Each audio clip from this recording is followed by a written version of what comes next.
Now, welcome to my YouTube channel. That's what we call the good life. Today we're going to be talking about all the things you can be planting and sowing in the month of June. And if you think you're too late, you are wrong, because there are still lots of things you can direct sow or plant out this month. So if you're new to gardening, you're in safe hands, because I'll give you some step-by-step guides of the things that I will be doing over the course of the month.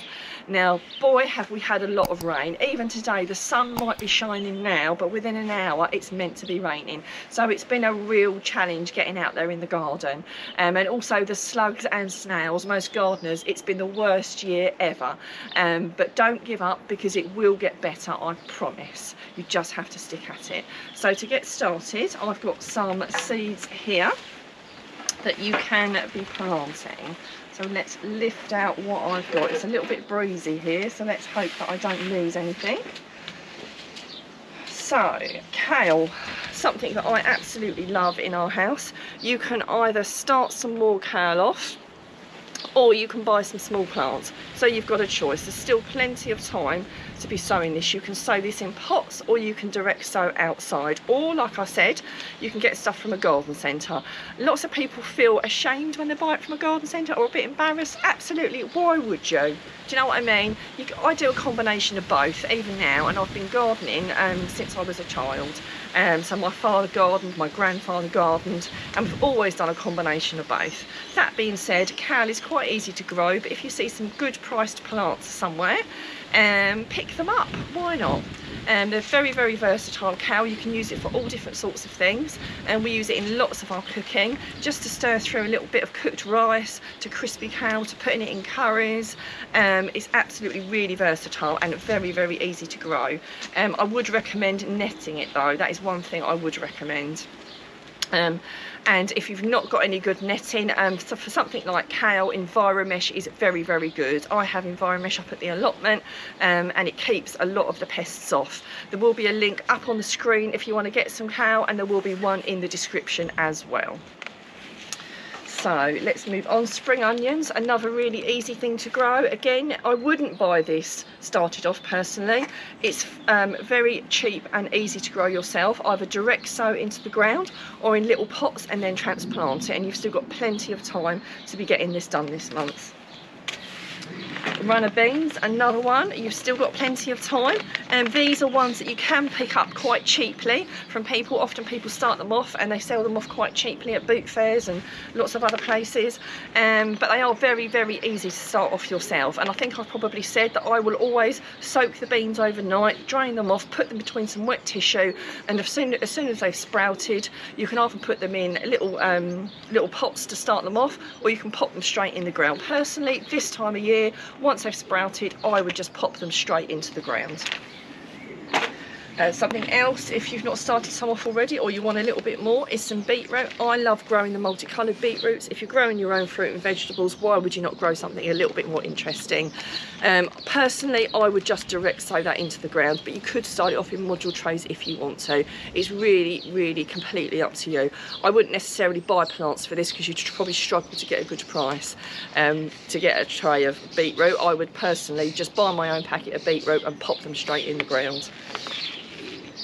Another thing you can be starting off, if you've not started it off already, and indeed I might be starting some more off, is some carrots. Again, a really easy thing to start off yourself. I would definitely just direct sow this. You could start it off in trays if you wanted to, but personally I would just direct sow this into the ground, because that's by far the easiest thing. This is another thing that covering is really, really essential, and Enviromesh really does do the job really well, keeps the carrot fly away. So again, there will be a link up on the screen for the Enviromesh, and there will be one in the description as well.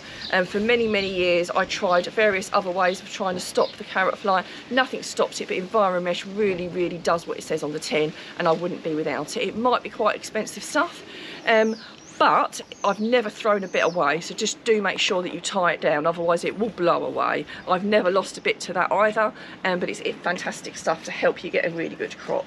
Something else that's a really good staple in our house, and it lasts for an incredibly long time, is chard. And I like to buy the rhubarb or the bright lights chard. Again, It's an incredibly easy thing to grow. I would direct sow it into the ground, but you could start it off in pots if you wanted to, and it just grows incredibly well, and it's like cut and come again. It will be feeding you all throughout the year, and it's just a really easy vegetable to grow and a really easy vegetable to put into different dishes. The stalks I quite often saute down in risottos, or I'll saute down them and put them in omelettes. You could all sorts of things. So even the stalk is quite flavoursome as well. I find that they have more flavour when you buy these multicoloured chards. So it's a little bit late to be sowing courgettes, but you can still sow some courgettes now if you want to. And indeed, I know some people that wait until June and sow them straight into the ground.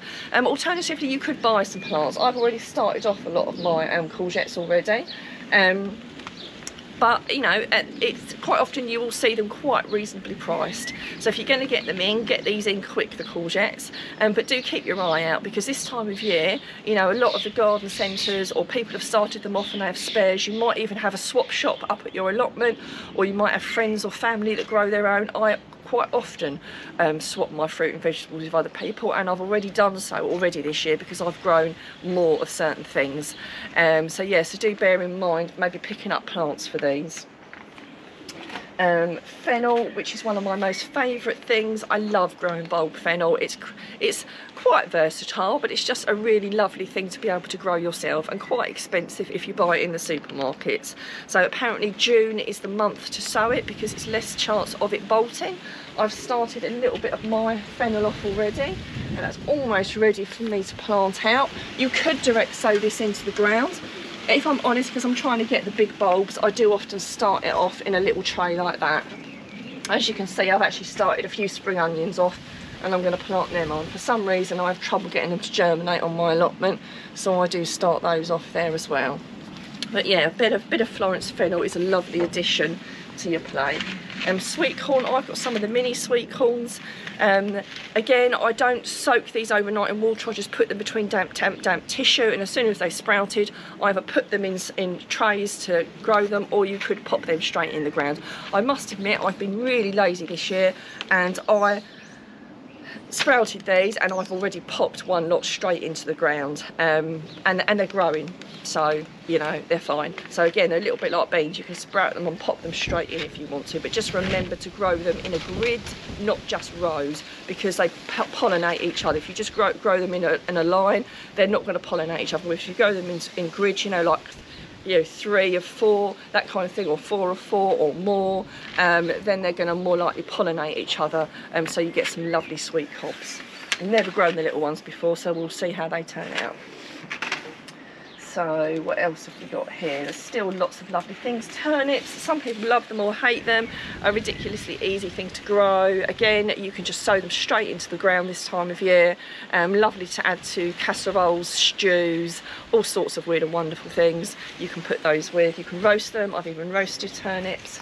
So that's another really easy crop to grow. We've got a radish. Even though there's no picture on that one. So radish is something that you successional sow, so you keep sowing them, so you keep getting more. Again, I just direct sow them into the ground, you know, and you can keep direct sowing these for quite some time as well. And radishes, if you've ever grown your own radish, it tastes poles apart from anything you'd get in a supermarket. It packs far more of a punch. So if you've not given radishes a go, it's a really easy, quick starter. And salad as well. So unfortunately, despite my best efforts and all my slug control, my salad has been obliterated. So I have actually started a little bit off in a seed tray, and I am going to direct sow some more into the ground because I won't be beaten by the slugs. I will be getting some of my own lettuce. I've got some salad leaves that have survived, but for some reason some of my other lettuces didn't. What I will say, I haven't got a packet here, but we will try and put one up on the screen. I do find that the salad bowl lettuces, the curly leaf cut and come again ones, aren't so susceptible to the slugs. And although I said I wasn't going to buy any more packets of seeds this year, I have long discussions with my husband. I need to have a use up. I think I might be buying a packet of those because they're really, really lovely. They grow really, really well. The slugs generally tend to leave them alone.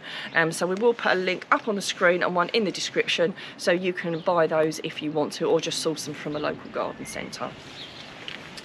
So I don't need to tell you what to do with lettuce. I think we all eat plenty of that. With tomatoes, I personally wouldn't be starting any of those off now. I would be looking for lots of plants to plant out. And normally, you know, they are really easy to come by, cheap tomato plants this time of year, because everyone's trying to get rid of their tomato plants. Whether it's friends that have got spares, whether it's garden centres, whether it's boot fairs, the chances are you'll be able to pick some tomato plants up quite cheaply. Or order them online. I order a lot of things off of Sutton's. So things that I wouldn't start off now, and I would definitely buy plants for, and these have arrived just recently. I've got my scorpion aubergines that I got from Sutton's that arrived in the last week, and also 2 sweet peppers, Eternity and Solero, and also a chili pepper, Medina. So it's far too late to be starting these off, so you source the plants. And I find Sutton's quite reliable. If you ever order plants online and the first lot turn up and they're not any good, just ring them up and they'll send you some more. You know, when things are being transported, it's easy for us to get bent out of shape when they don't turn up the way we want them to. But you've got to remember, they've had a long journey and they've been bashed around along the way. So ordering online is still a viable thing. And quite often Sutton's have things reduced this time of year as well. Wish I had an affiliation to that one, but I don't. So last chance saloon for parsnips. So if you've not got your parsnips in, they don't have to be massive, your parsnips.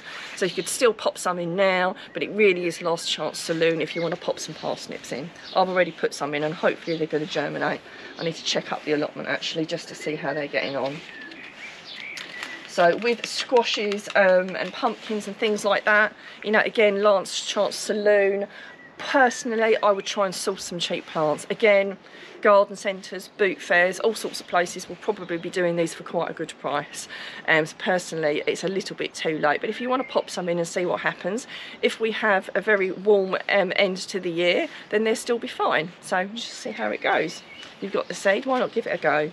And lastly, but still very, very important, is herbs. I grow a lot of herbs, and there's nothing like growing your own herbs and not having to keep buying them, I've got to say, because I get through quite a lot of herbs in my house. I think I get through loads of parsley, coriander, chives, bay leaves, you name it. I get through loads of it. So definitely worth starting some of these off. And again, you can have them in pots and just have them on your windowsill. You can put rows out of parsley or coriander. You know, there's all sorts of things you can do with herbs. You can even buy a pot. You can get them from the garden centres, but I find that they overcharge for a pot of parsley. It's actually cheaper to buy it in a supermarket, and then I plant that one in the ground if I haven't started any off. This year I have. I've got organised, which I not always, or they fail and I have to buy one. But yeah, again, if you just buy a pot of parsley and plant it in the ground, it will give you parsley all year. Maybe buy 2 if you eat as much as me, but that will really help you. You know, if you're having trouble with slugs and snails, I've done a short video on how to help combat them, and we'll put a link up on the screen and you can watch that, and I hope that helps.